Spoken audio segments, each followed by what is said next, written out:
تا حالا موقع خرید طلا با خودتون گفتین آیا طلایی که دارم میخرم واقعا همینقدر میارزه یا ممکنه قیمتش بیشتر از ارزش واقعیش باشه؟ اینجاست که حباب طلا مطرح میشه.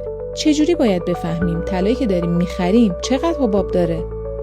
حباب طلا یعنی اختلاف بین قیمت واقعی طلا و قیمتی که تو بازار فروخته میشه. اگه بازار گرونتر از ارزش ذاتی بفروشه یعنی حباب مثبت داریم و اگه ارزونتر بفروشه یعنی حباب منفی داریم که البته کمتر اتفاق میفته.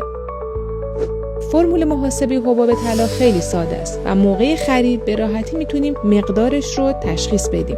فرض کنیم بر اساس فرمول محاسبه قیمت واقعی طلا متوجه شدیم که هر گرم طلای 18 ایار 10,850,000 تومنه، اما طلا داره تو بازار با 11 میلیون تومن معامله میشه. پس بر اساس فرمول حباب طلا تو بازار حدود 150,000 تومن حباب مثبت داره و کمی گرونتر از ارزش واقعیش معامله میشه.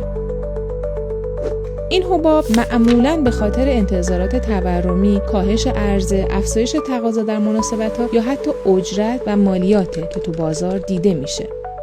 حرفه‌ای‌های بازار میگن وقتی حباب مثبت طلا خیلی بزرگ شده، باید برای خرید محتاط بود و دست نگه داشت.